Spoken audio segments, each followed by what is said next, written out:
Welcome back. It is episode 141, I believe. Today I am joined by Gary McPhee, aka Mr. Grevis. I have known Gary for a few years now and remember doing an absolutely horrendous freestyle in front of him when I was 14 years old, which I'm glad I don't have footage of. Before we get into that, this podcast is brought to you by Achievement Apex and Power Pit Rockingham, also in association with Ped Test Australia and Bulk Gym Chalk. And today we were at Total Physique Performance.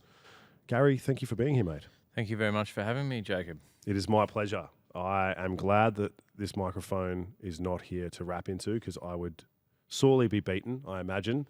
You've still got the skills, and I'm going to get straight into it because the first time I came across you for the first time on YouTube, and it was like a Grevis promo, and I tried to find it, and I think it's completely gone, but it was something that you'd done because you had like your first maybe mixtape coming out, or a mixtape was coming out. But the very first time I heard your voice was on Off My Meds with Complete from his Panic Disorder album, which I think I worked out, that was like 2010, maybe, around that time. I think it came out, which was, Jesus, almost 15 years ago.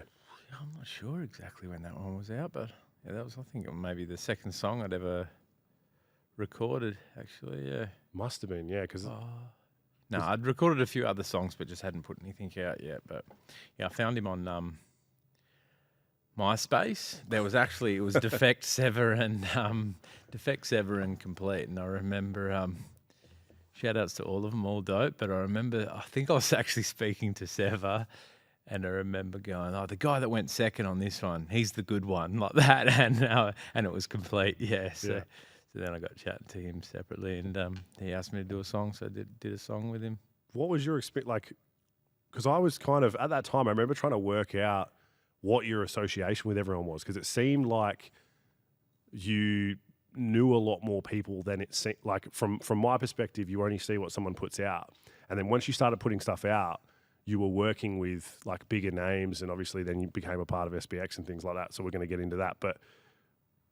So I'm glad that kind of worked out as when you first started making music. So you hadn't put anything else out besides that verse when you did it with Complete, or was it just like maybe one? I think a song with Porcelain I'd done first. Okay. And then I did the song with Complete. And then my own stuff came out after that. But I'd actually, at So High, like still one of my most played songs now, was actually on MySpace in 2008. Wow. Yeah.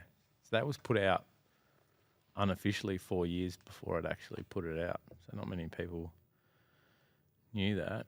But yeah, because that ended up on the sampler, and that was that 2012? 2012, yeah. Yeah, okay. So that was your first, you didn't do a mixtape or anything before that? That Nothing. was the first time straight into album. So yeah. So if that first song was with Portia Lane, she was a member of SBX then? Yep. And so what's the connection there? So you were obviously friends with people in that. Yeah, so I've been friends with Draft since we were kids. We played basketball at Leadville, Loftus Stadium together when we were probably like 9, 10 years old, up until maybe year 7, year 8. And I kind of lost contact with him, and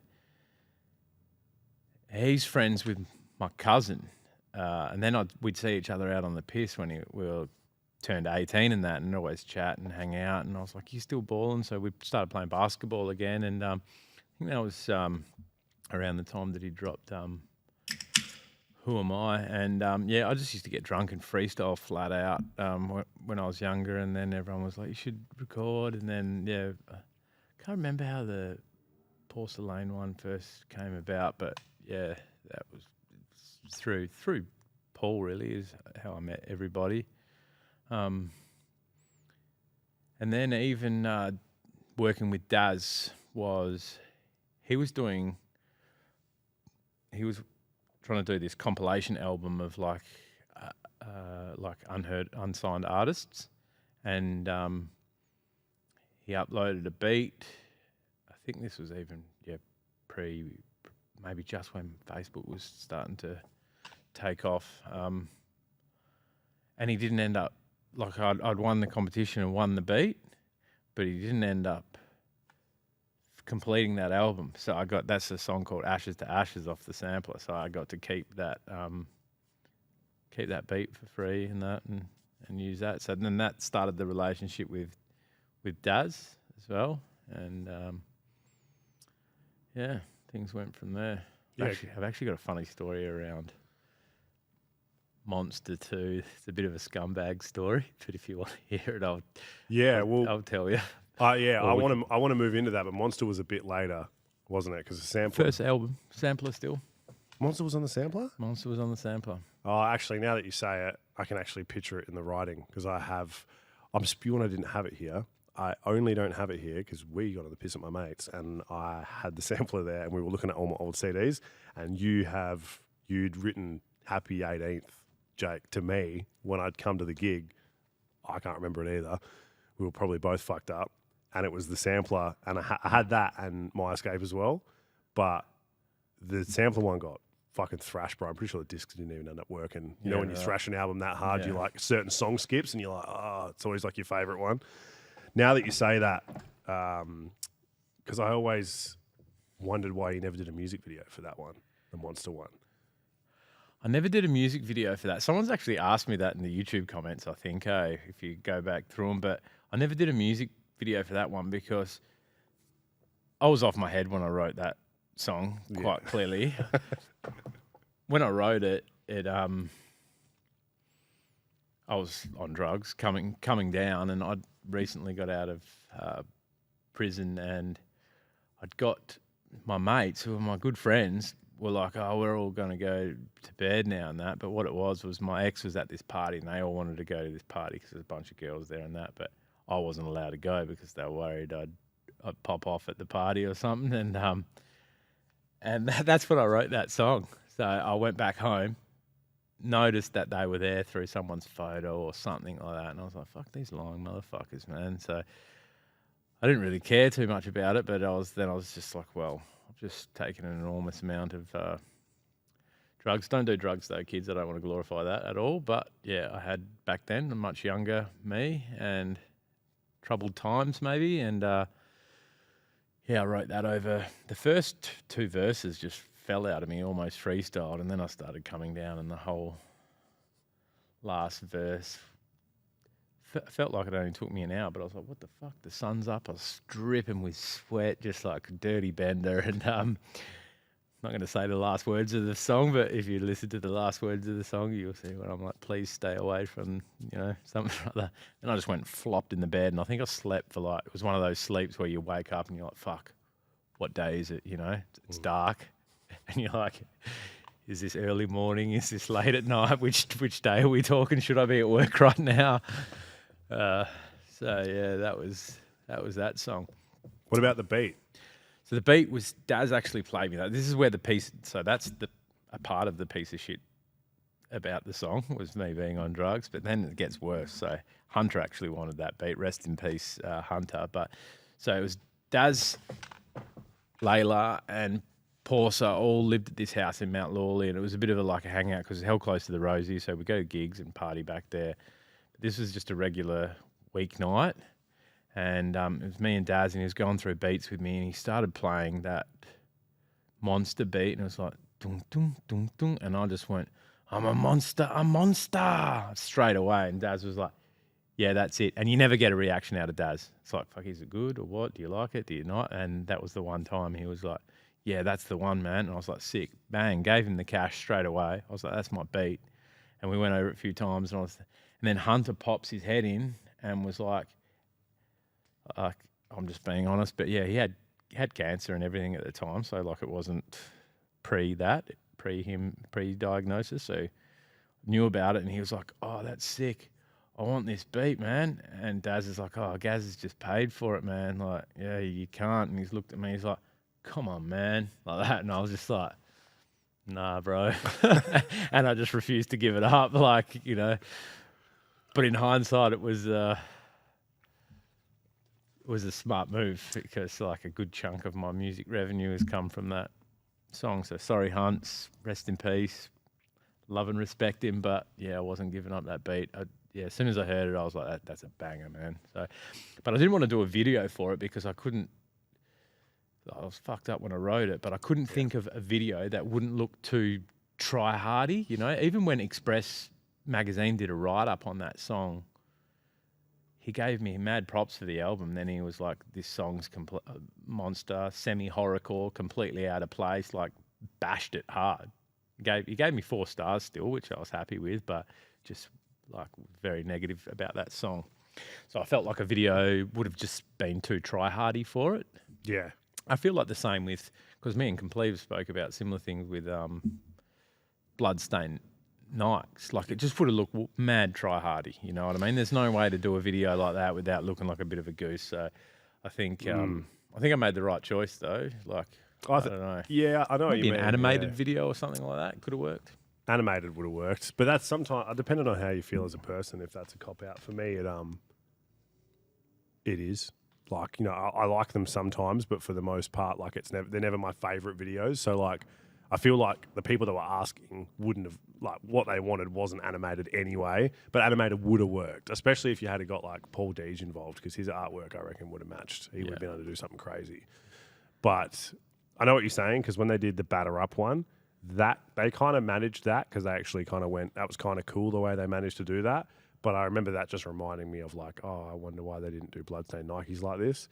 And then there's the problem of like relevancy. So sometimes when you've made a song, I can't relate to this too much. I made a little bit of music, but it's like time passes from it and your vibe around it isn't quite the same. So like you kind of probably had a bit of time away from it, and then it was like, nah, like the video wouldn't feel right. Yeah. Like I sort of understand that feeling.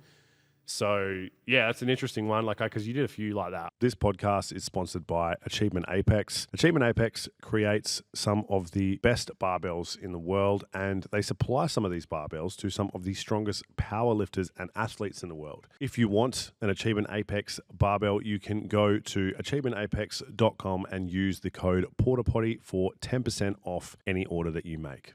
I always like the drinking game, even though it's like, they're like... I don't know. To me, it was this song where it was like, this sort of should be corny, but like I love it. Like I don't know why. The beat's sick, and it's a good vibe for some reason. And I never like those songs on albums where they're like almost like party songs. I'm never huge into them. Yeah. The only other one I remember liking was Aftershock did one called The Silver Lining about drinking goon, and that was very similar in terms of appreciation. But I think the sampler, like, because that was. The Youth as well, which was like stock standard, like popular one. Back to give you an idea of like back when we would listen to any SBX, but a lot of your stuff, because a lot of mates, like as soon as So High was out, they were all just like, let's smoke bongs, do a song about smoking bongs. I was like, yeah, I guess. And we would, what I would do is, because you didn't have YouTube on your TV, so I had to download those videos like illegally and put them on a hard drive so we could play them on the TV. So The Youth, for some reason, is forever imprinted in my brain for that video, which I always thought was cool, and Sunday Struggle as well. And so they were like the ones for me that got thrashed and were always like a big part of, I guess, what we listened to. And then My Escape kind of came out, and then it was like, well, that was to me like a whole different scale. I felt like. I just couldn't even believe some of the stuff that was on there, because it was like, it was such a step up. Did you feel like it was a step up? Like when you... To be honest, I didn't, man, because the sampler was like, you know, I was talking before, I think we were off camera at that stage, but some of those songs were like 7 years old by the time they got released. And it was so long of, and working on them and getting them better. Whereas My Escape was literally, I was doing 4-in-1s. Like I'd actually made good money off the sample. I was completely surprised. And I was like, fuck, like I could probably like, you know, possibly get it to a point where it's my full-time job, but it didn't. But I was actually working 4-in-1s. So the sampler came out July 2012, and then the following year was My Escape, like a year and a bit later.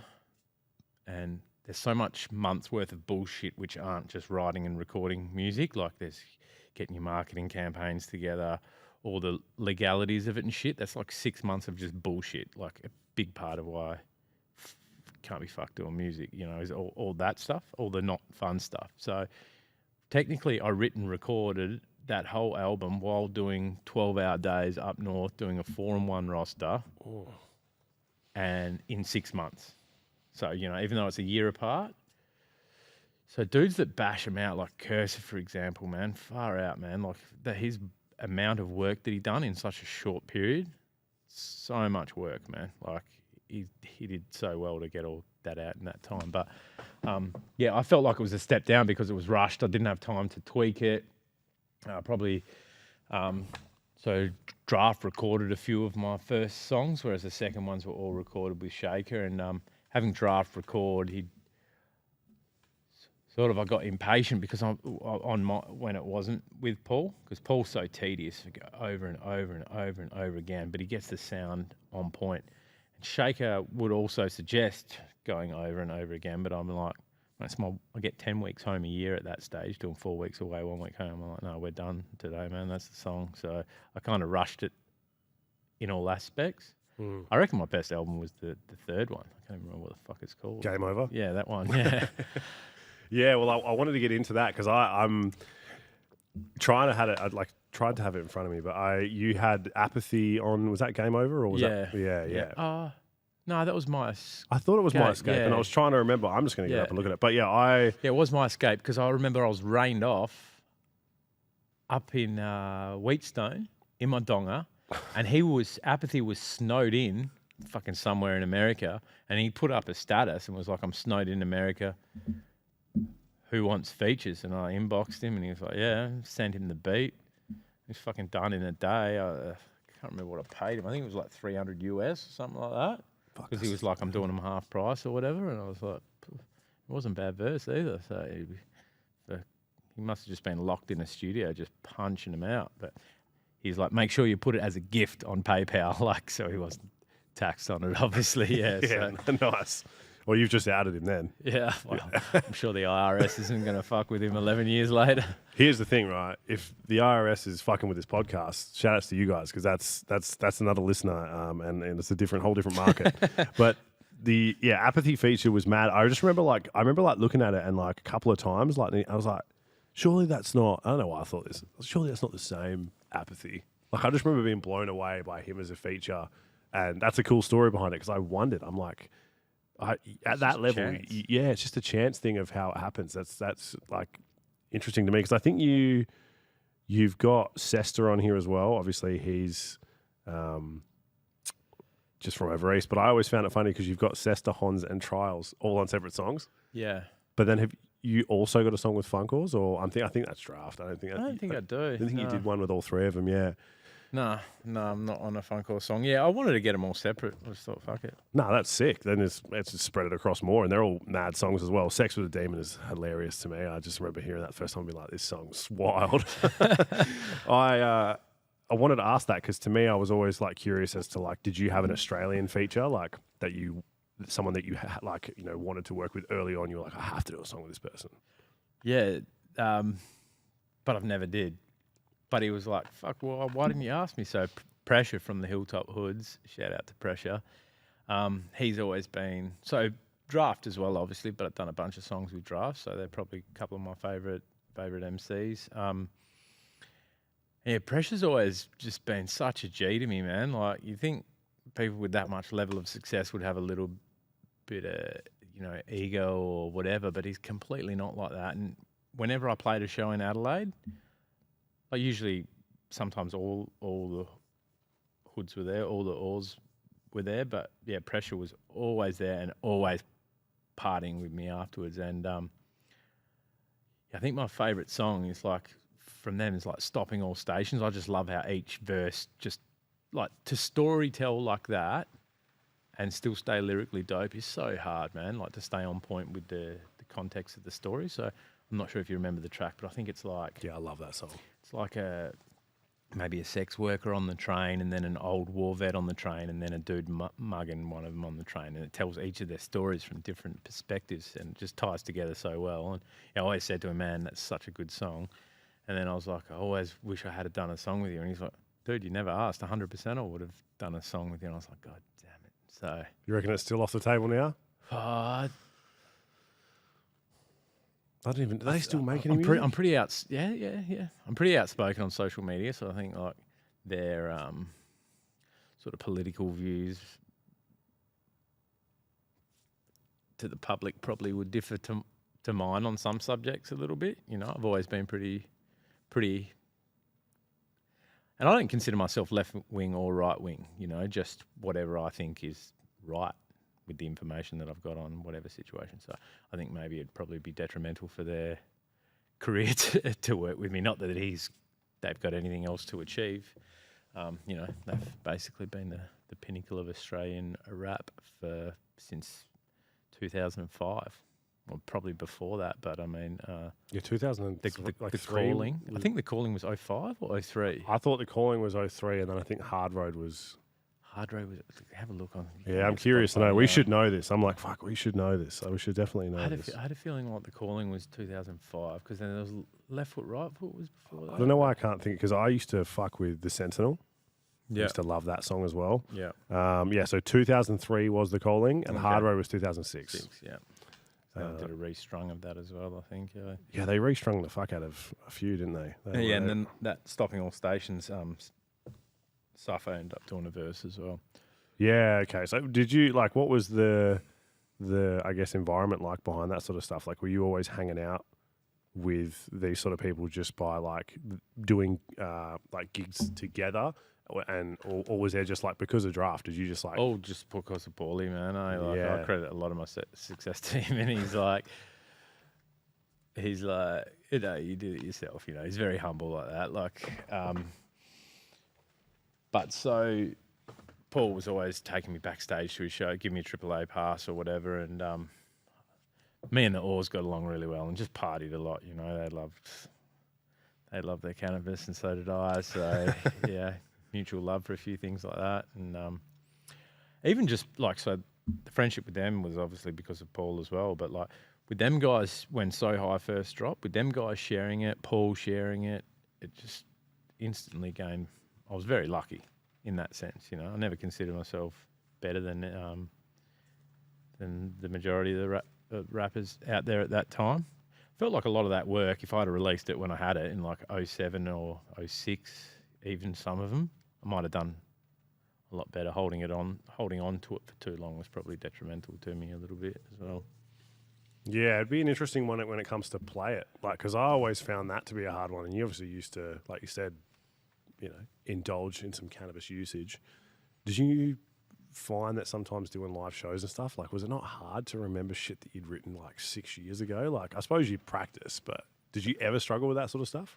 Absolutely, man. And Daz is going to be doing his stupid little giggle if he hears this, but because he always goes, that's fucking cheating, don't do it. But every single fucking show I ever did, man, I had a double-sided laminated piece of thing on, and every fucking artist before me would always spill beers on it or rip up like the tape that was taped it to the floor, because Daz hated it when I'd turn around and look at the DJ desk, but Shaker didn't like it either, but like, it is what it is. So all I would put was the first line of every verse, and once I got that first line out, then you start rolling and you don't forget. Yeah, but sometimes you're doing the chorus, right? Choruses were the only bits of vocals that I'd leave in just lightly. And then you go over the chorus as well, and I'd be doing the chorus, and I'd be like, what the fuck goes next? Like, and then you'd see me quickly turn around, look at the desk or look at the floor. I'd have like a few of them around sometimes just so I wouldn't forget. But yeah, I think there might have been once or twice where I'd forgot like mid-song and I'd just freestyle, or like half the time because I used to get real anxious too, so I'd be fairly drunk. So half the time I'd just be like, everyone fucking skull. Back when bogan rap was cool, man. So, you know, I'd just get my bogan on and everyone would be having a good time, and they'd forget I forgot. So yeah, I couldn't tell you that I remember any of the Oz Hip Hop gigs I went to, just simply because you generally were absolutely trashed. Yep. Yeah, it was good. Yeah, I mean, how many shows do you like? If you had to put a number on it, do you think you could? Do you know how many you would have done? Must have been Not heaps, man. I like to, especially with my Perth shows. Perth, Bunbury, and Adelaide were always my breadwinners, man. Like Sydney did terrible. I don't even know why I went back there the second time, to be honest with you. What do you mean? Just barely any people came? Yeah, man. Like horrible turnouts. Like I remember, Wollongong was the worst show I'd ever played, like 20 people, and 10 of them were left over from a poetry slam that was on before, and that was full-blown fucking hipsters. This is a fucking true story, man. Like, they almost kicked me out of my own show, but I grabbed one of these hipsters' bikes. It was like a classic hipster bike, and I was pedaling it up and down stage, and it was Sex with a Demon, and I was going like, have you ever had sex with a vegan, broccoli on the pot and it's steaming, like changing my, just drunk, because I was like, fuck, this show's going to be shit, so I'm getting wasted. Wow. Shows, yeah, I don't know, not heaps, man. Like I used to limit my Perth ones because I'd sell out the Rosemount, and it was like a, 10 plus merch, so sometimes like a $15,000 night for me. So you just got all that. Yeah. So I'd get artists generally, like I sound like a rip-off merchant, but because back in that 2012 and 13 area, I was sort of, like obviously Draft was the pinnacle, but I was kind of one of the most popping artists in Perth at that time. I'd just be like to the young crew who wants to play a show, like give you a drinks rider, and that's all I can sort of give you. So. And I had a pretty good relationship with the guy who ran Mojo's. His name was Andrew, Mojo's and Rosemount. And they used to take $1 a ticket, but I got them down to, because I set records, my fan base, so shout out to you guys. They set records for bar takings. So they scrapped, so I got the full ticket money. I had to pay someone on the door like $30 an hour for 4 hours or whatever it was. So yeah, and same as the merch desk. But this is a bit of a sellout thing to say, but I was pretty strategic with going to the merch desk a lot. So if people wanted to talk to me, they'd come see me at the merch desk, and I'd be like, buy a shirt, buy a CD, like that. When they start talking to me, I'd be like, do you want this or you want that? And then I'd, hustle is strong within me. So, yeah, so I'd only want to play like two Perth shows a year. I remember getting hit up by like, the fuck are those motherfuckers that give the awards, whammies or whatever? They asked me a few times to play a show, and I was like, how much? And they're like, to support our thing. And I was like, no, fuck no. So I never won any awards off those people, because to me, it's like, limit the amount that you do so more people come out, so they're like, fuck, we might miss this, especially if they're selling out, and then, make good lolly a couple times a year. So my Perth shows would be like, $30,000 a year for me for those. It's probably three years where I did that. Yeah. This podcast is sponsored by Bulk Gym Chalk. Do you struggle to hold onto your deadlifts? If so, it can be very important to make sure that you have good quality chalk and access to that chalk. So go to Bulk Gym Chalk. You can find them on Instagram and get yourself some good quality chalk so that you can make sure that you can train in the gym and get the best out of your training while doing so. Yeah, because I was curious about it when we were talking about it. And like, I was over yours that day, and we were like, there's so many things happening in like different countries. And obviously like over here we had Australian hip hop. I felt like it's not the same now. I feel like there was like kind of even the years that you'd mentioned before, even when you were killing it, like that was like a real peak time. Something came up on my YouTube, Sprung Festival, and I remember when Sprung was on, and it was just like fucking nuts. Like the lineups for those of Australian hip hop were just nuts. I never got any of those kind of shows. Yeah, but you could have, right? Like you could have played somewhere like that. I don't think so. I don't think I had that. I didn't reach that level of, when you look at the other names on them, like I think as well, I might have been able to if it was in Perth. You know what I mean? If one of those shows were in Perth, then you probably could have got picked as the local artist. But I wasn't at that level, like where, back then it was like your Drafts, Illies, Hoods, Pez, 60, Oars. Vence was getting them too back then. That's the video that came up. I used to fuck with Vence pretty hard. He had a like, I don't know, he was always like, it always reminded me, I think the first time I'd heard like a lot of that sound back, I I think the Hard Road or one of those albums has like a massive cipher on it, and it has heaps of that kind of style of rapping. It's the whole Obese label, eh? It's like, I think it's Blue Blooded or something. Is that? Yeah. Drafts on it, yeah. And there was a lot of that like Trials, Vents, really, really like deep, like voice rap where they would like just be full on. But there's like I remember there was like 3 or 4 dudes on there, and like when I didn't know much, I'd heard that song back in the day, and like I never knew who was who because some of them sounded so similar to each other, and then I'd kind of come across Vents. And in later years, he changed a lot, the way he sounded. I felt like his voice got more nasally and it sounded a little bit different. So did Trials. Trials used to sound like I don't even know how to describe it. Like he used to sound almost like he had something in his throat, and he was really, I think it's because he had a bit more weight on him back in the day.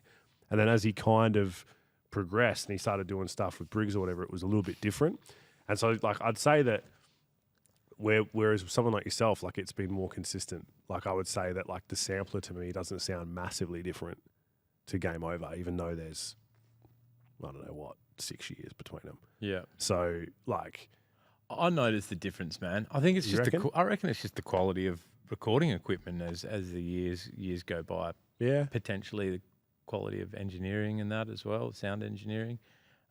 I definitely can notice the difference, but I noticed the difference from the one with Complete and stuff like that. oh yeah, it's different, so, different yeah. now. Yeah. You like, do you have maybe a song? Is there a song that you're like, prefer that wasn't on there? Oh, so many, bro. So many, man. Is there one when that, dudes find out at work and stuff, sometimes I'll keep it under wraps at a job for like a whole year or whatever. And then when dudes find out at work, they'll always play a fucking song that I'm just like, fuck, I hate that song, man. Like, I don't say it, but I'm just like, is there one I always just walk away. really sticks out? Is there like one that is there a song you can't stand? Oh, so many, man, eh?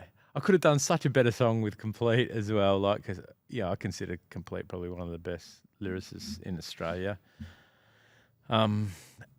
So the song I did with him on my skate, like Give Lance a Break, about like I'd forgot I did that actually. And then the other day at work, someone was talking about him and he's one ball, and I was like, oh, I did a song about him actually. And they're like, fuck off. I was like, I swear to God. And then we started playing it, but even just listening to that, I was like, oh, that's cringe. And then there's another one off that album called the Traffic Courtesy song. Yeah, Cringe. So many cringe. I could look through, and I could tell you right now, actually.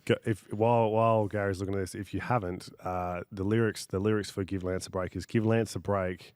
He's only got one ball in his pants. Okay. Yeah. So if you haven't heard it, it sounds just as funny as you think it sounds. I rate it. I reckon it's a sick song. It's terrible. But it's so funny. I remember laughing hard at that when I first heard that.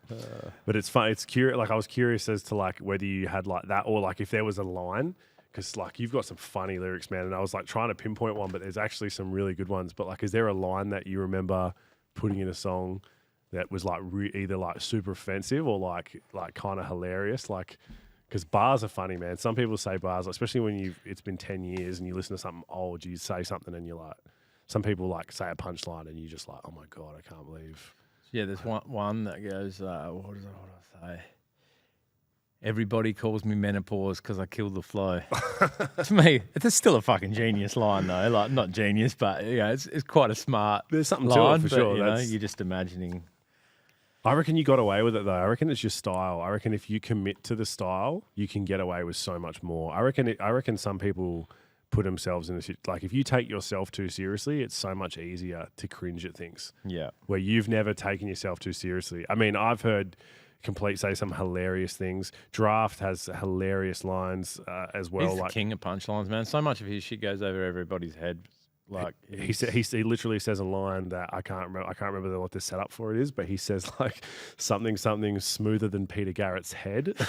I lost it when I heard that, and like you've got a couple like that too that are just like they're ridiculous on their own, but when you put it in a song and with all the production behind it, I rate it. I think it's hilarious. Right, so cringe songs. Sunday Struggle's a cringe song for me. Sunday Struggle cranks. What do you mean? It's just cringe, man. I'm looking at Game Over. Music Buzz. Refugee song. Okay, now let's go through other ones I regret. Other ones I regret. You don't have to. We want to think of this as a positive experience. We Need Order. Schizo crank. Schizo's a good one. Give Lance a Break. Fuck Tonight. These are all. Fuck Tonight I is liked full on. What Happens When You're Dead, but nobody liked that song. But my favourite song off of that record, that second one, was Yin and Yang.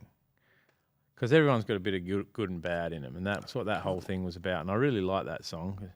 It starts off like, my mum told me my heart was calm, but I kept devolving, grew dark with time. Hit the schoolyard, rolling, start a fight. Got kicked out young, made a start with crime.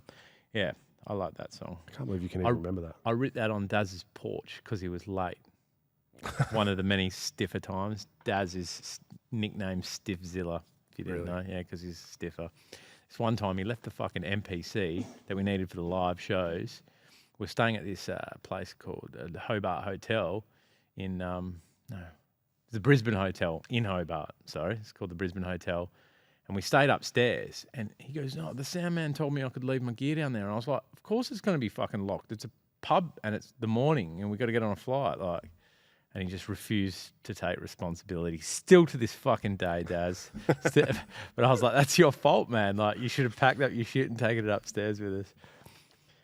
They're the best stories from all that. That's what I mean. You must have played some gigs, man, and had some like you told us about like the worst gig though. Surely you've got a best one. Where do you reckon the best gig that you ever played is? Because of these like some of the songs on here too, like you must have had some times where like you were, I don't know, probably playing so high or something, and the vibe would have been electric. Oh yeah. It's such a tough one because you have to say Perth because that's where I'm from, right? Well, how many have you done in other places? Because obviously you said Perth, Adelaide, Bunbury, and then you did them in Sydney. Where else did you play? Like Melbourne, Sunny Coast, Tassie. Yeah. Sunny Coast was a vibe. I think I just played at a place that's always busy. So a place called the Soul Bar. And we made bank off that show. That was a good earner. Like,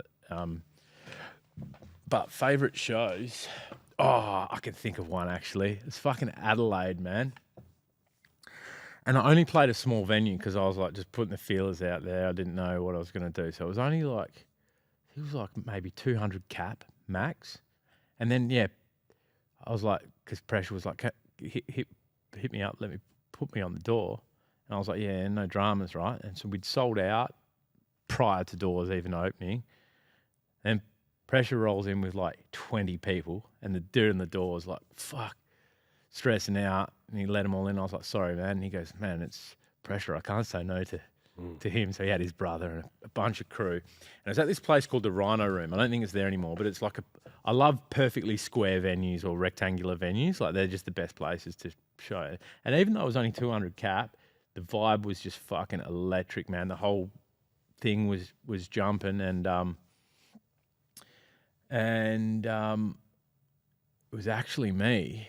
I'd spilt a fucking beer on stage on a power board, and I think I'd just finished playing Monster, and we're about to play So High, and everyone was like, ah, like at the end of Monster, and then boof, whole place goes fuck. It had the smallest windows, like theatre room windows down one side, bar right at the back, and it just was pitch black, and I was like, fuck. Adelaide, I think I broke you, like that, and everyone just pissed himself laughing, and it was just, yeah, and then the sound man's running around, and then they had to flick a switchboard, and then they figured out, yeah, you fucking spilled a beer all over the power cables, like, because I was drunk as fuck too, and it just gave that, you know, like, people thought it was staged, like an encore style thing, you know, so that was one of my favourite shows ever, because, yeah, that was fucking bouncing. And then just the Rosie shows are always good.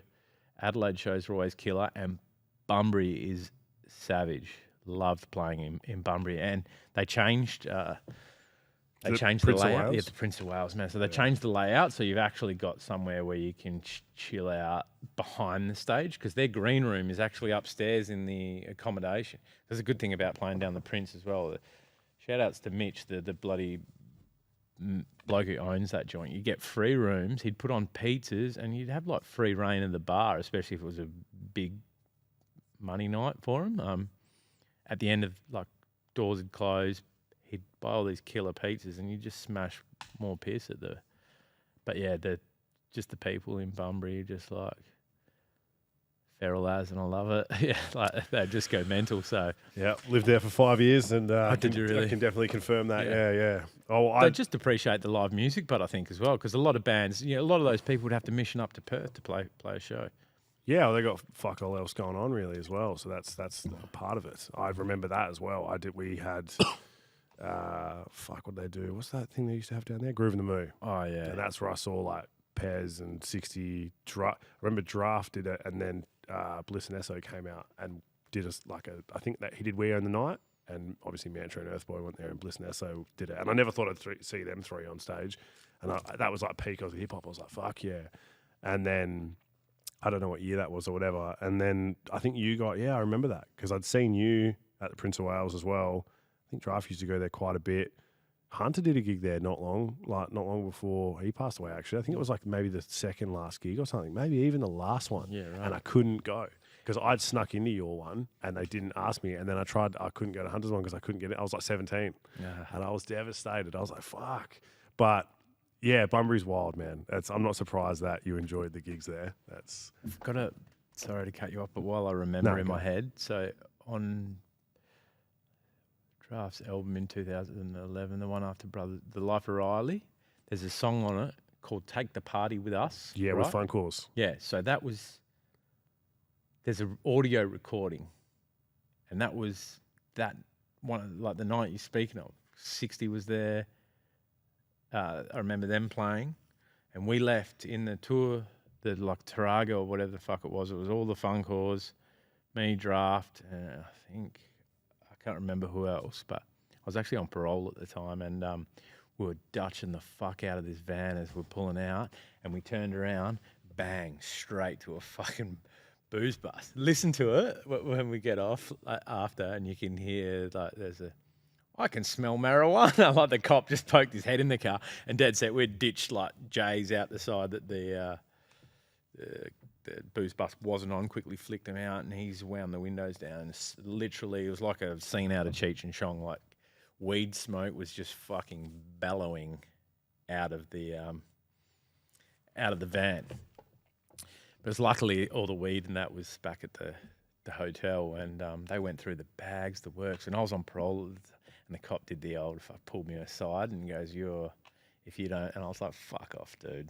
Like trying to get me to fess up to fucking smoking weed and that. It's like you can't get done for just the smell of it. So that was all that they had. But yeah, listen to that track and you can hear the audio. I think I even go like, anal to the cop as we were driving off, like just to be a smart ass. And I think all of it's in there. I can't remember who was recording. I think it might have been Hans, like was sneaky filming it. And then they used that audio and put it on the song. The whole song's about that night, actually. This podcast is sponsored by PedTest Australia. If you plan on using or are currently using performance-enhancing drugs, it is very important that you make sure you are doing so, having them been tested before you use them or while you are using them to make sure that you take care of your health, and you can also recommend that the people around you do so as well. Go to PedTest Australia on Instagram to find out more about the details on how you can test your current performance-enhancing drugs that you are using, or you can find out more about testing other compounds or things that you are putting in your body if you would like to make sure that you take care of your health. Yeah, see, this is so affirming to me, if that's the word. We used to tell people this, right? Because I don't know how I'd heard that, but I'd heard that it was about Bunbury. I didn't know you were there. Yeah. And I heard that it was about Bunbury. And so we would like tell people that. But it was like when you were younger and like people were like, I don't know, telling rumors about Marilyn Manson taking his ribs out or something. It was like something you'd heard, but it was probably bullshit. I didn't know that that was actually real. So this is a big moment for me to have that. So it means that all those times I kind of half thought I was talking shit. I actually wasn't. It's the truth, It mate. was in Bunbury. Yeah, absolutely. That's awesome. I'm so glad that actually happened too. And you just got away with it. Yeah. Yeah, it was all gravy. There was no weed in the car. We literally had fired up like fucking 4 big trumpets because there was a bit of a line to get out of because the van was inside the fenced off areas and that. I actually was a menace that year. I was so drunk, and I stole a security guard's bloody golf buggy and drove it out into the main crowd and almost got my backstage pass revoked. And yeah, Jesus, you've had some Something fun. about Brumby just brings out the wild side in me. Don't worry, mate. Did with me as well.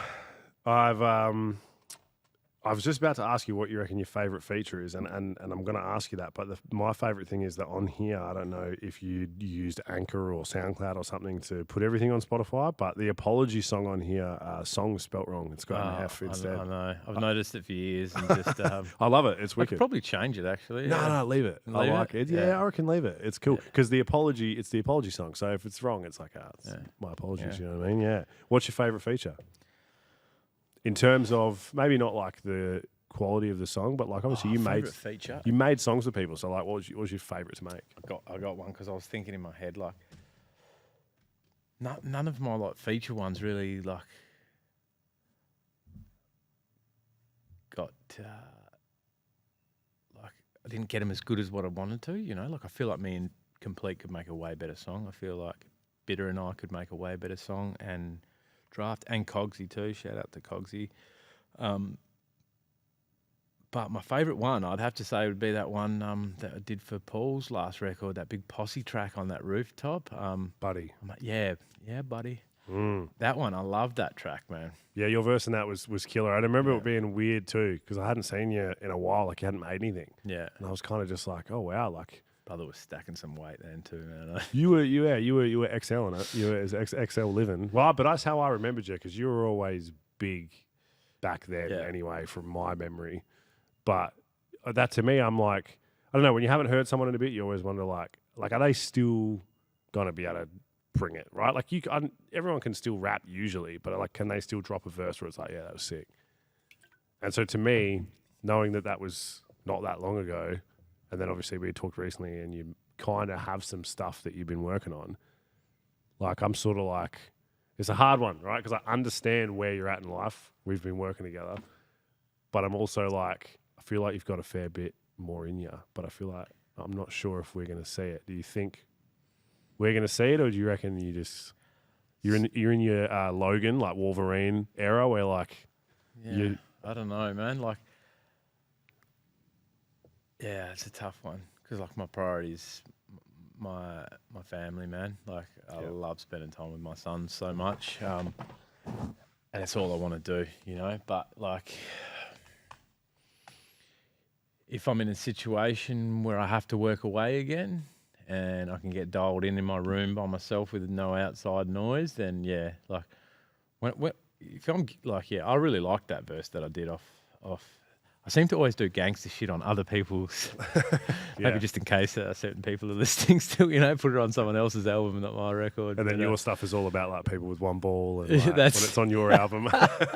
Yeah, that's it. Yeah. One nut steroid users, man. Yeah, there's plenty of them. No. So you think you need that kind of locked away? Yeah, like I think I got it in me still, man. Like I said, I felt like the third album was the best album, but I took way too long off and had lost that.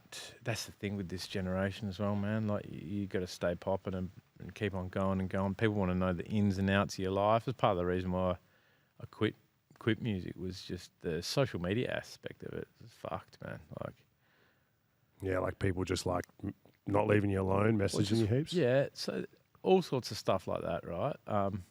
And you're obviously grateful for anyone that streams your shit, buys a ticket to your show and all that, but it doesn't entitle them to your precious time. Everybody's time is precious, right? But that's time. You know, I remember, so many times I was at work, like I said, doing 4 weeks on, 1 week home, 10, 11, 12-hour days, and I'd see a message and I'd be in the crane, chilling out, maybe they're bolting steel up or whatever, and I'd be about to reply and then just forget. Your day gets away with you and you completely forget. And then I'd wake up to a message the next day going, oh, you saw my message, you fucking big head wanker, too good for your fans. Just shit like that. And it's like, fuck you. Like, yeah, it was become, I think I said it on a song, it was my release to help me with my anxiety and stuff, and then it became the source of it by the end of it, and just the social media aspect of it. Like, yeah, you brung up working on new stuff. So I have been working on some stuff with Shaker. So fun, man. I really enjoy all of the creative process of it, hanging out with your mates, having a laugh at some of your lines in the songs and shit like that, and taking the piss. But then when it comes down to all that fucking cheesy promotional shit you got to do, constant posting people want these days. They want to know everything about your life, and I hate that shit, man. I'd rather just be left alone. So, but I'm hoping. Sounds really retarded, like being a recluse. Who says that? Fluent Form from Melbourne. Being a recluse isn't the smartest marketing plan. But I'm hoping if I do release music, maybe that might even, it sounds stupid, but it might help. Like that people like can't get to me. You know what I mean? That exclusive. I don't know. I know what you mean. Sometimes it's more appealing for people. They kind of like that sort of like I mean, yeah, it's funny that you mentioned Fluent Form because I mean, maybe he's not a recluse, but I would know nothing about that guy, to be honest. I think he released that Every Step song back in the day, that Cranked. Yeah. But I wouldn't. I think I remember trying to find a bit more of his stuff, and I struggled to. He's got a record called Flu Season that I really, really like. I can't remember the fucking song, but there's one song on it that I really, really liked, and that made me a fan of his. I think it's the one with that bar on it. But he also had this, when you were talking about bars before, I had this bar and I'd read it. And it was actually, I was in Sydney watching Draft Play, some festival, and Funkles were there, and Trials was wearing a Conrad Murray shirt. He's the dude that gave the drugs to Michael Jackson that overdosed him. And I was like, Conrad. And I was like, Killer Mike like Conrad. And I was like, that's a really good bar. And then I was like, I'm going to use that. And then, like, obviously, I'd never spoke to Flu about it or anything like that, but then he used it, and I was like, nice. I knew someone was going to get to it. You know, that's the thing with those, you know, like, hit the J harder than Solange. Like, you got to be quick on it. I think that's a complete line, but, you know, there would have been so many Jay-Z lines about him getting hit in the, you know, you got to be bang with the life events. Yeah, there'll be some mad Trump ones coming out. I'm assuming, there would be. But I mean, Flu he's Crate Cartel, and yeah, it's crazy. There were so many. That's what I mean. There were so many subgenres to Australian hip hop. I used to follow it fucking religiously, and then it's just like, I don't know if it's me, but I'm like, it just seems like there's nothing now like there used to be. You know what I mean? Obviously, like Complete Disrupt album and stuff like that, and I feel like back in the day it was like hectic. Like it was hard to keep up a little bit with what everyone was doing because everyone was like active. Where I feel like if people either like aren't around now or they're a bit older and like they're kind of maintaining, like they're not doing anything crazy. Like I'm not going to point anyone out, but there's people who just kind of like release something and I'm like, oh, yeah, that's more of what you're already doing. It's pretty good. But to me, like the Australian side of things and probably social media, maybe things have become like more Americanized, so people aren't really making the same. Auto-tune fucking went off the scales, rails for a bit. People started making weird stuff. But I feel like Aussie hip-hop sound, like it got to a point where it just wasn't the same. Like I said, I think when we were talking about like back when you 2012 to 2015 was where I was listening to heaps. And for me now, I'm a little bit like, it's not in the same place. I don't know how to put a finger, but it like frustrates me because I feel like there's still so much left from so many people. And that's why to me, like, I guess with you, I'm like, I understand what you mean, but I'm like, fuck, you've got like a whole album. I'm like, like there's so much that could come out and then, but it's hard when you're not in that position. You're still like, I'll do that. I'll do a music video for that. And it's like, people don't know what goes into it. Like, there's so much money and time. No, absolutely. But it's hard when you're a fan because you're a fan. You're like, you want more, but it doesn't. I remember what it was like. It's like if you've had something with an artist. I remember I was going to like a Metallica gig years ago or whatever, and then it got cancelled because James Hetfield, I don't know, went to rehab or something. It's like hard. You feel bad for the guy, and you're like, I hope things go well, but then you're like pissed off because you're like, I fucking really wanted to see that gig. So you kind of understand why people are at where they're at, and yeah, I think with you, to me, it felt almost like there was like there's more left there because I felt like it didn't finish, like game over, and then it was sort of like I felt like you. It's a finishing title, though. It is a finishing title, but I feel like you've clearly got more in there. So I hope maybe you can find a way to do it that maybe doesn't align with, like you said, the social media stuff. A way that you can maybe still get it out, but without having to, I guess. I just don't want to do all that cheeseball shit that goes with it, man. Like that shameless self-promotion, all that shit. I fucking hated that side of it, man. Absolutely hated that side of it. Just the whole social media side of it. It's affected the world, man, in a lot of ways now, and like not positively. Like in a lot of ways, positively, because people, I guess, make more money and can do it more as a career. But it's different now. Like the way you made money back in the day, right? It was like you must have sold how many CDs? Who knows? It's like that's not even a thing now. No, things are just all streams now. Yeah, which they aren't as bad as what people think as well. Like I don't know. I think Spotify gets bashed pretty hard. They definitely could be paying their artists a whole lot more. If you look at their profits, that should be much better distributed. But I haven't done anything for years, and I'm still getting like, enough to pay for, probably not now with the fucking inflation, but, almost enough to pay for the food shop for a whole family every single week doing nothing at all. That's a lot of YouTube though, isn't it? Nah, Spotify's the key driver. And just 2 songs, man. So High Monster. 90% of the money.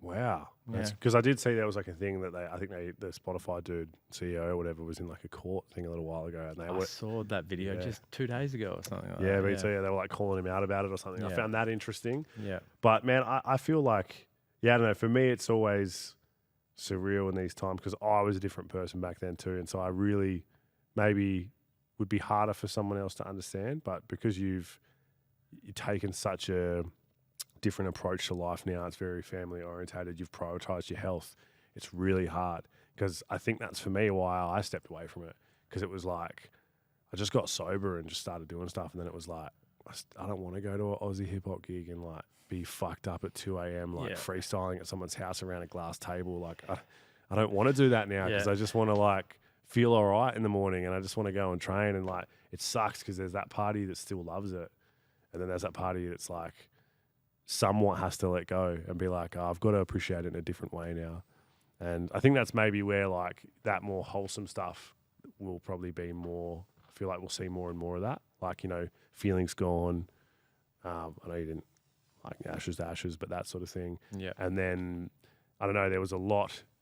I feel like as well, Game Over had definitely a lot more serious stuff on it. I felt like not maybe just in proportion to My Escape, probably because it was like right after that, and My Escape had some like hectic ones on it.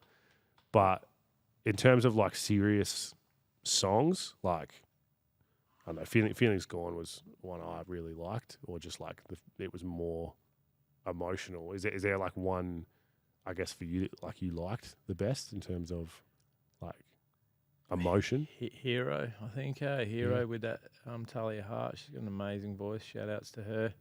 Probably that song. Felt like I really like acoustic style songs, man, which is why I'm hell digging Dundee's what he's been doing lately. Yeah, see that's what I'm talking about. Like he's not just releasing like another Dundee album. Like I heard one of the new songs and I was like, whoa. It's all that acoustic sort of stuff and just ochre as fuck as well. Like I really enjoy his music, man. He's a fucking good bloke too, so that always helps when you're listening to someone's music. So that Hero for me, like I had that acoustic sound, good chorus. And even though it was a slow song, I felt like I wove the lyrics in it really, like it was lots of multis and things like that. So probably that one. What do you think about that sort of style of shit? Like I've always found that kind of intriguing because I feel like your style, you never relied heavily on that. No. Well, some people it's like fucking hurts your head to listen to almost. Yeah. To me, right? Like if you're squeezing it in and you're not landing on bar and you're sacrificing flow for it, like I think you're just overcooking it. Like, I just prefer it. I've got heaps of multis still though, man, but it has to like yours was always land in there. You know what I mean? Like,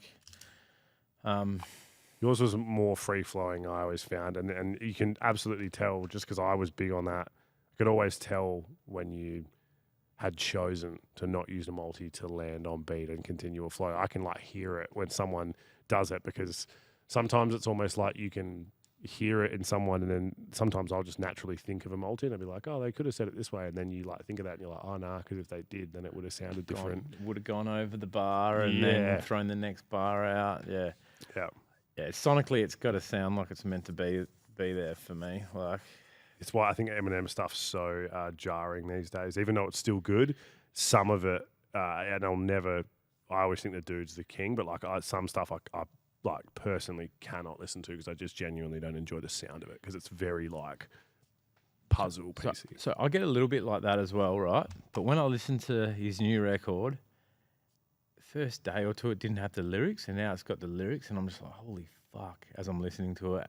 If you can read it and hear it at the same time, I think it helps you absorb it as to what he's actually saying. And I was like, I think it's just the intro. The intro, I was like, fuck, that's a good intro, man. Like, yeah, like I'd hate to see how many hours he just spends locked in a room. Like, yeah. He seems like a lone dude. I'm not surprised. Like, he seems like he's, with the amount of stuff that he's written, he seems like he's spent some time alone for sure. And he's got to be some massive autism levels in there, man. Like, he does well, though, like kind of what you talked about, like keeps to himself. And I think that's the thing now is people try to do the opposite. You got people now who will do anything to be colourful and just be out there and have this massive personality, and then their music's shit. Because it's like they don't actually spend enough time trying to make the music good. They're just worried about creating a personality. Yeah. And that sucks. You know what I mean? Massively, like, man. It's, is there anything you feel like is like undone though? Like, is there anything for you where you're like, all right, like before I like pretty much like hang it up and go like,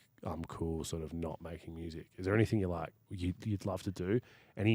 Anyone you'd love to make a song with? Anywhere you'd like to play a show? Like one last thing that you want to tick off? I've never ever played a proper festival, man. So, but that's like those days are fucked. So they're not even putting Aussie hip hop on them anymore.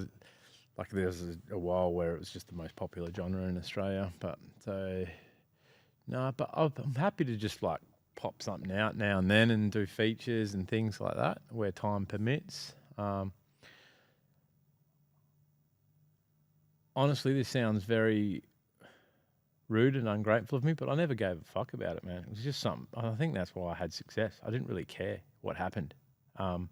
Didn't fucking matter too much to me, especially with the first record. I didn't really care. It was 10 years of stuff, and I'm like, I'd already spent the money on it and put it out, see what happens. I didn't care. I think that annoyed some of my music peers more than anything because they've been grinding hard at it for years, and I was fortunate enough to have a little bit of success. So in terms of, is there something unticked? No, I achieved more than what I thought I was going to achieve, you know? Like I still get to make money off of it now, just residual coming through, so it was a good investment for the long term for me. Met some lifelong friends, nothing that I'd want to achieve. Like, there is people I'd like to work with still, you know, like Pressure, like I mentioned.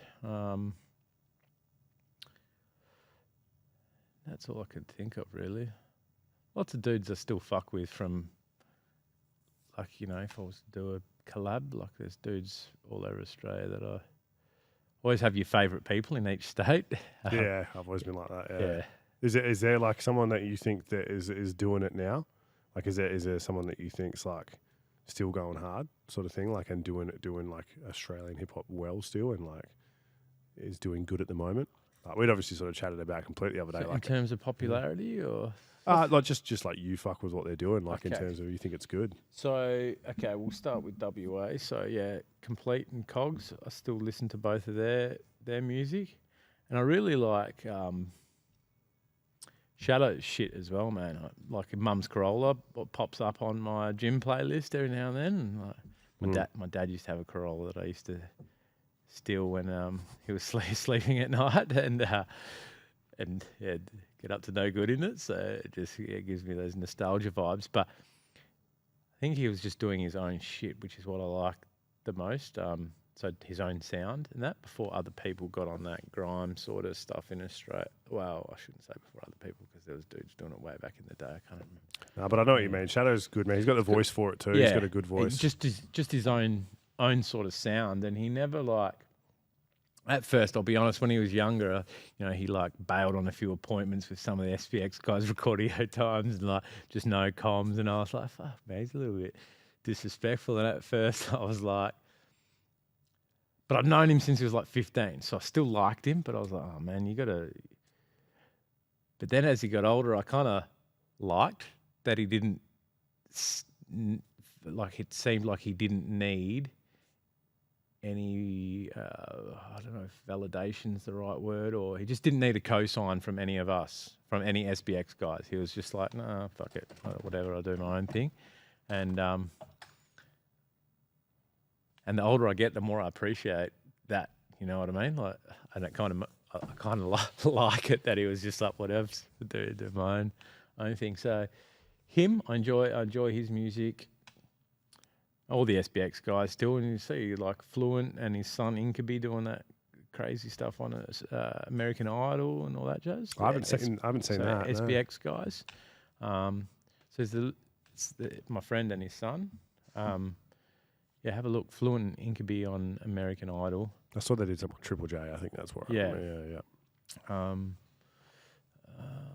So music that I listen to. So Dundee, like I was just talking about before.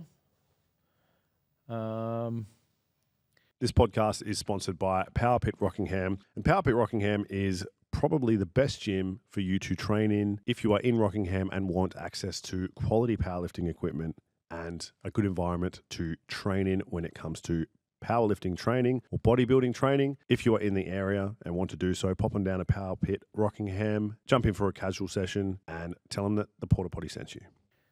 So I don't know if you remember Gravity Ponds. I actually had beef with one of the dudes, man. It's so funny that you said that. Vamps, but I like their new stuff. So Black Teeth Red Gum. So it's Rems and Peep. So I always liked Peep's voice. It's just mad aggressive, man. His voice is insane. Oh, bro. Yeah. Vamps was, we were just talking about bars have like leveled the fuck up. Like they're not like I'd listened to them when they were younger. I remember there was a track they were walking along the train tracks and that, and I was like, oh, pretty good. Like I had that aggressive like taunt sort of feel to it. And I was like, yeah, that it was like I enjoyed it, but then some of the new shit they're doing, like they're both leveled up, but Vamps had that voice like I was talking about before, like Trials and Vents, where it's like it comes from fucking deep, like, and it's so. Not a fan of that bloke, man. But Rems, I don't know nothing about Vamps. I just remember him battling back in the day, and it seemed like he didn't have too many. The worst fucking bloke, man. I don't know him too well, Like I think he's friends with some of my friends from over there and that, but bit of a troll, but. Pretty fucking funny at the same time. I can't remember who he was arguing with, but he was arguing with someone older this one time, and he was like, it was like a Metamucil fucking line in there, and I was like, this cunt's actually funny. He's a fuckhead, but he's pretty funny as well. So Metamucil. Yeah, he was just saying, chill out, have a glass of Metamucil or something. I've actually used it on old boys at work after he said that. So you jacked the line almost. Jacked the fucking line off him. But yeah, there was one battle I remember seeing him do, and I was like, oh, they look like they're about to swing on each other, eh? Yeah. With like a red-headed fella, maybe? I can't remember. Oh, Mandel? Think so, I think it was when he did one with Mandel, and then... Did that guy pass away? He did, yeah. So he was in a crew with Plans and Dribbles called Maddism. Yeah. And I ended up randomly, bro, in Bunbury. I ran into fucking some guy. I don't know if you're familiar with Plans, and I ran into the guy one day, and I was like, are you fucking... Plans from Maddism? And he was like, yeah, man, how you going? I was like, dude, me and my mates have been watching you battles for like 4 years. Like, you're fucking hilarious and shit. Like, what a spin out.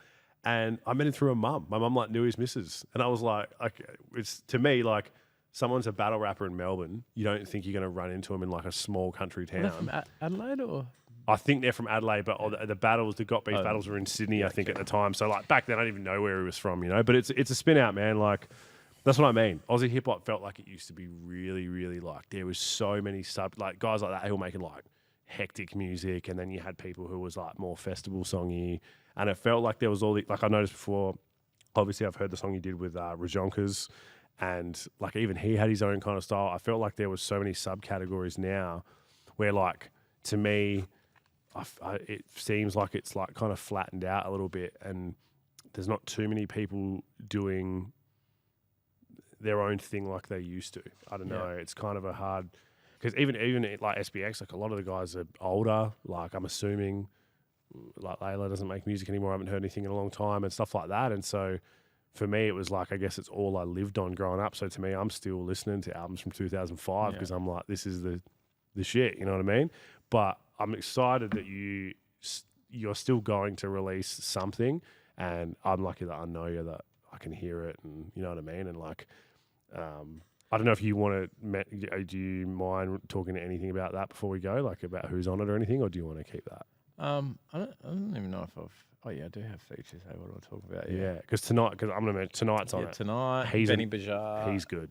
And 5 Pass. He's from down these ways.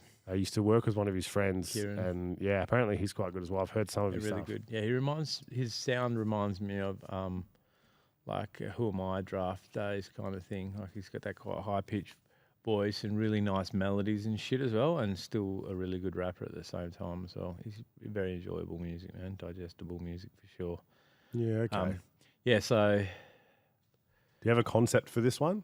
Like, is there like a name? Do you even have a name? Yeah, basic, I've called it. So it's just back to basics. So the whole thing was I didn't want to spend any money. So that's the whole thing. Like I always treated music like business as well, like everything. So it's money in, money out. So Shaker was like, let's do an EP. And I was like, I'll do an EP with you, but you've got to do everything. Like I'll do the raps, but you're recording me, mixing, mastering, and we're going 50-50. And he's like, yeah, deal. So, so it's just back to basics, man. No fucking, I don't want to do any social media shit. Just do some music. Yeah. But yeah, the one with Benny Bajar and Tonight. So I actually had this chorus written for so long, and I injured my knee and I was laid up for like 2 months. I couldn't move for like 4 weeks, and the doctor was like, you want some endones or whatever, and I was like, no, I don't want any morphine-based shit. Got my reasons for that, but I was like, do you reckon you could get me some weed? So they were like, yeah. And I was like, sick. So I had this chorus that was like, what a time to be alive, every day I'm high. And it was, had it for years, and the whole thing was just going to be what a time to be alive, about how life's good and that. And every time I wrote around that theme, it just come out corny as fuck, like so so beautiful vibes, but like cornier even. And I was like, oh, this isn't going to work. And I remember that I was watching the app, and the weed got to the door with the postman, and I got there on my crutches, and he's like, oh, you got to sign for this one. I said, yeah, it's weed, like that. And he's like, what? And I was like, it's legal. He goes, really? And I was like, yeah, and I busted it open. And he's like, holy cow. And it was this strain called Jealousy. It was like 27%, like, so I asked for real strong stuff for knee pain. And was it killer? So good, man. But then I go, what a time to be alive, eh? Like that to him. And then closed the door, and I was like, what a time to be alive. And that chorus that I hadn't revisited for probably 5 or 6 years just come back into my head. And I was like, that's what I should do it about, like how the medical weed. So, yeah, we've done a whole song about medical weed. There's that one that's already out there, Everybody, which, just like a political sort of a song, which I really liked, but I've released it. That's one that I've released. Hasn't done that well. And then one with 5 Pass, just called like Who You Is or something like that. It's like, yeah, can't remember. I got it's about six songs or something. Peek, so yeah. they were good. Are you going to leave it at 6 or something like that? I'm still waiting on one more beat of Shaker. Like I want to do just like 3-4 minutes of just bars, just rapping. So with no hook or nothing like that. Maybe some cuts. Shaker will do his thing on there as well. But yeah. So what do you? Just one more song. That's all I want. Yeah. So what would be the plan in terms of like? Would you want to release it next year? Yeah, well, I just got to finish it. So I don't know what that time frame looks like. Do you reckon you'd do a show at all? I'd probably do a show for sure. I know Shaker would be pissed if I didn't, like, because he's put a lot of time and effort into this as well. So I don't care what happens with it. Like, I can look you straight in the eye and tell you I 100% couldn't give a shit, but I want him to be able to get some money back for his time. So then potentially we can do some more stuff. Wouldn't mind doing one with Daz again as well. So me and Daz spoke about that the other day. Another song or just another little EP on the same sort of 50-50 basis, purely driven to annoy Bitter, because Bitter's like always complaining about Daz not giving beats, and I was like, I might hit him up for some, and Bits is like, yeah, you'll probably fucking get something too. And then me and Daz started laughing. I was like, we might as well just do a fucking EP, Daz. And he's like, yeah, let's do it. And Bits is like, you fucking guys. So I might just do it to annoy Aaron. Seems like a pretty good motivator. Yeah, no, for sure, man. That's, I mean, I think that, like, I'll never, I feel like there's like that kind of thing I'm talking about in terms of my cup that gets filled from this like Aussie hip hop shit. And I just don't feel like it gets filled from much of what I hear today, which is not to take anything from anyone else, but I feel like maybe there's almost just something around the whole SBX thing that just does it for me, because I just grew up on it and just fucking thrashed everything to do with anything anyone dropped, anything Daz did, anything you drafted. Like, it was just like, I've probably seen the Hunt documentary like 10 times just simply because there's like parts in it that's got songs and that I like in it. So I think it's just one of those things where there's just a sound that I guess I'm looking for that is just so rare these days.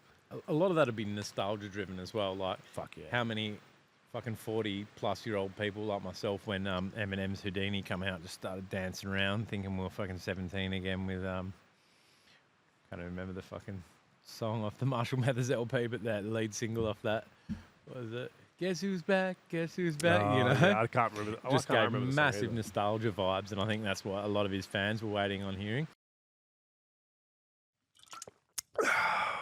Do you need to be hydrated? If so, you can do so with some Thirst Trap. This podcast is sponsored by Thirst Trap, and we are hydrating constantly on this podcast with Thirst Trap. You should have some Thirst Trap. It's a tough one there as a musician as well. Like, you want to be progressive. Like I felt like Kanye was, when he was mad popular, was just breaking down barriers, like just doing heaps of different shit. Even like Queen, for example, you know, back in the 80s or whenever it was, they were popping off. Like, it was like rock opera, you know, like just doing something completely different. Or do you keep making that same sound that's been successful before them, and then you risk people just going, oh, it fucking hurt. It sounds like that last shit, or you know what I mean? So it's real tough. I feel like the risky option is like doing something crazy, you know? That's Maybe what people, yeah. Do a punk fucking rap album or something like that. Doing Machine Gun Kelly, just change the whole genre. That. Oh man, look, regardless of what happens, I'm keen to hear the new project. I've obviously heard some of it already, and that, to me, that's what I mean. It's like, it's just still Grevis, and so like there's something rare about having it in you to like where you don't fall off. Where it's just like whenever you do get the chance to write and put a song together, it's like, yeah, it's still, you've still got that thing that you've always had, which is even more valuable to me, because it's just like I just love that. I love that aspect of like someone's just got something that's a part of them, where when they do something, you just get what you're wanting out of it. They always kind of deliver, I guess, if the way to put it. So I know this has been, it's always going to be a weird experience for you, kind of like because of where you're at in life, but I appreciate you sort of like coming on, giving us this ability to kind of go through some of the shit and chat about it. It's probably not something you think about too much on a day-to-day basis because you're worried about what your next meal is going to be now, and now you won't be because you're well fed, which is good. Yeah. Glad that your health has become a priority for you, man, and I'm really stoked that, you know, your family is such an important part of your life, because I feel like, especially when people have an obsession with something like music and their priorities changed, their like dedication to their priorities in life get even stronger, and that's why for you, like, the fact that that's your main focus, and I just think it's really healthy. And considering where you were, I'm glad that you are where you are, man. It's Thanks very much, man. I appreciate the kind words. Yeah. I've never been good at balance, so like when you talk about the music, it's just not even on my radar. You know what I mean? I want to do it and I want to tick away at it, but I'm always just hyper focused on the one main thing, man. And like always said, even well before music, the reason I didn't have kids at a younger age because I wasn't ready financially, mentally. Like, the most honourable thing anybody can do is be a really good parent, and that's all I'm getting teary almost just thinking about it, but that's all I want to do, man. I had a pretty fucked up dad, so I just want to give my boys the best guidance, the best everything I can, and it's so important to me. So important to me. It's important to me that I haven't spoken to my dad for 20 odd years or something like that. It's important to me that we're with each other forever, and I've got them guys with me, proud that I'm their dad, proud with the lessons that I've taught them. So that shit's super important to me, so that's why music's just a little flicker in the background. Maybe when all the boys are in school and I've got a little bit spare time during the days, on my days off, then I'll probably prioritise a bit more. But I'll chip away at it, But yeah, I think that's the most honourable thing anybody can do, is just try create a human that's slightly better than them. You know what I mean? And the world will eventually become a better place over years if we all just try to give our kids the best guidance possible and just be a good parent. Man, that's there's no other better way to end it than that. I love everything you just said, man. I totally Thanks agree. very much. And man, I think that hopefully, it'll be cool. One day the boys will listen to this and be like, "Oh, what a guy," and I think the best part for it is that your music's left something behind for them where they can follow that journey, and then see what you're like now, and I think that teaches people a lot, because you can show them that no matter where you get to in life or what you do go through or what happens, you can do anything to prioritize what means the most to you, and that's what you've done. Absolutely. So yeah, absolutely. I want to do that other thing that I was speaking about as well for them too. Oh yeah. We still got to get on that, man. I mean, we got to get right into it. I'd love to get involved in that still as well. I think there's a lot of value in that. Yeah, for sure. So not just for my kids, for lots of young men out there. You know what I mean? Yeah, 100%. Oh man, there's a whole conversation there. I mean, I where I stand with that sort of thing, and I think that as much as this sort of thing has, like I said, affected us in a negative way, I guess, sometime in our society, it's also done something for us that we can actually use it in a positive way, and you can leave something behind for your kids, for their kids. Yeah. And so I absolutely think it's there. So I'm really looking forward to the project when it does come out. It's cool to have a relationship with you now as someone who I looked up to back then, and I still do in a way now, in a whole different way. And I think that you are, to me, that's the biggest thing for me. And as much as I lost so much when I pulled away from who I was and was involved in hip hop and everything myself, that change was the biggest thing to make and to come into being a whole different person. I lost fucking all my friends from that shit. Yeah. Because I wasn't that person anymore, and no one wants to hang out with a healthy guy. Yeah. But I needed to, because otherwise I just would have crashed and burned, man, and no one would have given a fuck. It's so fucked that I saw Bitter do a status about it the other day. It's so fucked that being a fucked up version of yourself is more socially acceptable than being fucking healthy, fit. You're more of a fucking boring, it's like, fuck me, general. We need to normalise, just fucking being fit and healthy, you know what I mean? And not relying on fucking medications, relying on food instead. And, we could fucking go for fucking hours about this shit, how I feel about that whole industry. But, it's so annoying that, people should be growing together, If I was one of your mates at that time, we should have been, come on, let's go to the gym together then, do it together, You don't have to completely get off the piss, things like that. You can still change your life dramatically. Yeah, blokes especially need to get around each other a fuckload more, man, and build each other up rather than shoot each other down when they're doing something good, It's a reflection of the reality too as well, man. For a lot of people, I think it's too real for them, because they're in a fucked up place. So that's why they want you to be, because they don't want to. They don't want to be. No one wants to hear a song about a guy doing heaps better in his life and everything feeling good. Yeah. When you're talking about being fucked up, they're like, yeah, well, now I'm gonna listen to your fucked up shit while I'm fucked up. Yeah. But things change, man, and people make it out on the other side. Otherwise, they don't. So I'm glad that you're someone who did, man. And at the end of the day, like, you still got to have all that. That's the other thing people forget. You don't need to be a fuck up your whole life just to enjoy things. That's it. We're all young once. Enjoy it, but then lessons, man. Have fun when you're young, for sure. Like, I'm stoked with how my life's turned out. You know, like, did a lot of dumb shit and partying, and it was all when I was young. You know, I know people that start partying when they get older, and they fucking crash and burn like you wouldn't believe. Lose houses, families, the whole works. So everything. It's a time and a place. That's it, man. Well, I'm glad that we were able to do it here today. Hopefully people got to, as a bit of a roller coaster, so hopefully people got to enjoy that. Yeah. And we thank you very much for listening to this one. Gary, thank you for being here, man. I encourage everyone to listen to the new project when it comes out, whenever that is. And I'm sure they'll be banging it. And I have heard the one with Benny Bajar, by the way. I've heard all three of them, but that one cranks. So it is a time to be alive. I appreciate you being here, man. We will, I'm sure, do one in the future when you're a superstar, when you're 55 years old and you're doing a festival.